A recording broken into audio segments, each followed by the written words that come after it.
இந்த 2வது பகுதியில் நான் சந்திக்கிற ஒரு தலம் இது ஆல் சயின்ஸ் சர்ச் என்ற அனைத்து புனிதர்களுக்குமான தேவாலயம். இந்த பூமியில் தெய்வத்தொண்ட பாதையை தேடி நடந்த அனைத்து புனிதர்களுக்குமான தேவாலயம் இது ஒரு ஆங்கிலிக்கன் சர்ச்.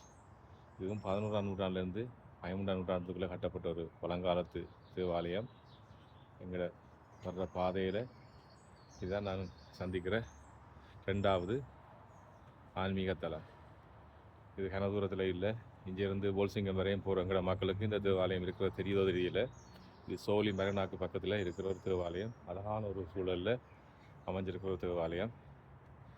இந்த தேவாலயத்தை நாங்கள் சந்தித்து போகிறோன்றது எங்களோட பாத யாத்திரையில் இருக்கிற ஒரு குறிப்பிட்ட நினைக்கிறேன். அப்போ இந்த பாத யாத்திரையோட நோக்கமே வர்ற வழியில் இருக்கிற அனைத்து மத வழிபாட்டு தலங்களையும் சந்தித்து போகிறவனும். அப்போ அதில் உண்டா இன்றைக்கு இதிலேருந்து நான் உங்களுக்கு இந்த பதிவை ஏற்றுறேன். இது என் 2வது பாட்டுன்ற வர்ற வழியில் இருக்கிற தேவாலயம். இது நல்ல அழகான தேவாலயம். முடிஞ்சால் இருக்கிறாக்கள் நீங்கள் வந்து சந்திச்சுட்டு போகலாம். இது all saints church, Anglican church. ஆனால் கத்தலிக் இதுவும் கடந்துக்கு மட்டும் தான் நினைக்கிறேன். ஆனால் 11ஆம் நூற்றாண்டு 13ஆம் நூற்றாண்டில் கட்டப்பட்ட ஒரு தேவாலயம். அப்படி ஒரு இடம் ஆல் சயின்ஸ் சர்ச், அனைத்து புனிதர்களுக்குமான தேவாலயம். நன்றி.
பதிவுகளில் பார்த்துருந்தீங்கன்னா அந்த அந்த போட் தான் என்ன நடக்க வச்சது 55 மைல் தேவன்ஸ் மவுத்துன்னு சொல்லப்படுற அந்த இடத்தின் அந்த போட் தான் இப்படி ஒரு பாதை ஒன்று இருக்குன்னு சொல்லி நடக்க வச்சது. இந்த முக்குட சங்கமத்தில் நின்று தான் நான் கதைக்கிறேன். இன்னொரு நல்ல ஒரு விஷயத்தை நான் உங்களுக்கு சொல்லணும்னு சொன்னால், வீஷ்ணராமன் கோயில் முப்பொருள் தத்துவம் தான் திகழ்ந்தது. பதி, பசு, பாசம், சைவ சித்தாந்தம். அப்படியே நான் அந்த இடத்துல கண்ட அந்த ஆல் சயின்ஸ் சர்ச் அதுவும் முப்பொருள் தத்துவம், பிதா சுத பரிசுத்த ஆவி, அதை சொல்கிறது ட்ரினிட்டின்னு சொல்கிற கத்தலிக்கில் அந்த சர்ச் அந்த தத்துவத்தோடு சேர்ந்தது.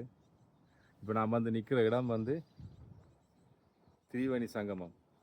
3 நீரோட்டங்கள் சந்திக்கிற ஒரு சந்தி. இந்த 3 விஷயங்களை பார்த்தீங்கன்னு சொன்னால், நாங்கள் இந்த பாத யாத்திரை தொடங்கிக்கே நாங்கள் சந்திக்க போகிற 3 விஷயங்கள். அப்படி வரிசையாக அது வந்திருக்கிறது வந்து, எனக்கு ஏதோ இந்த பாத யாத்திரை வந்து காலத்துக்கு காலம் ஒரு சிறப்பான ஒரு விஷயமா தொடரப்பட போகின்றது மட்டும் எனக்கு வடிவாக தெரியுது. ஏன்னா அப்படி கடந்து வந்த பாதையில் இருந்த சந்தித்த முதலாவது ஆன்மீக விஷயங்களே எனக்கு வந்து ஒரு மெய்சிலிருக்க வைக்குது.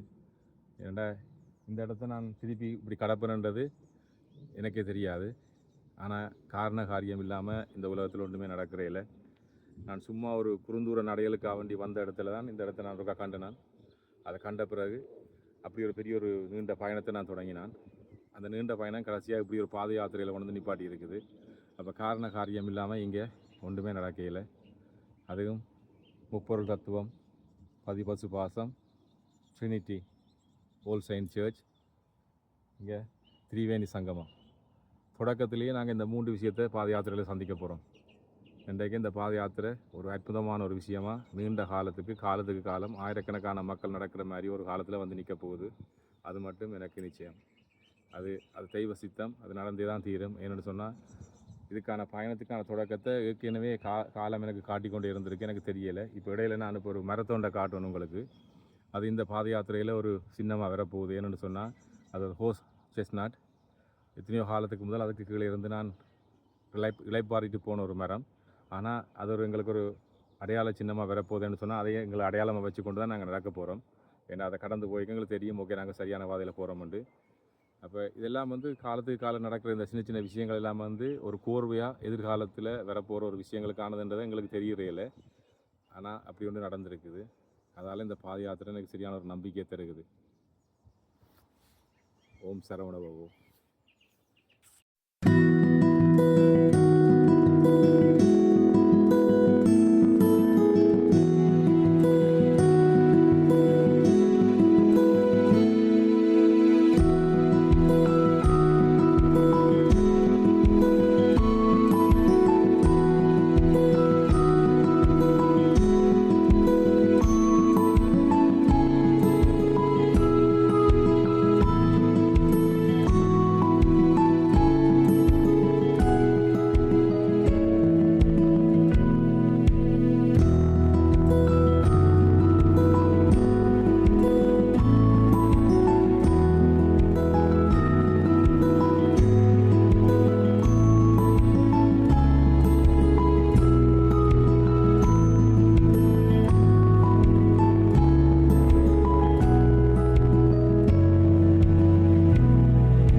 ட்ரெயின் லோக்கில் தொடங்கி நான் இந்த நடை அதுலேருந்து இப்போ ஸ்வாக் ஸ்டோனில் வந்து சேர்ந்துருக்கேன். 10 மைல் தூரம் அதில் வெற்றிகரமாக வந்து சேர்ந்தாச்சு. இன்னும் 250 மைல், இன்னும் 230 மைல் இருக்குது. வேலுண்டு வினை தீர்க்க எல்லாம் சந்தோஷமாக போய் முடியும். பாத வடிவாக சிறப்பாக அமையும். அந்த நம்பிக்கையோடு அடுத்த வாரம் சந்திப்போம்.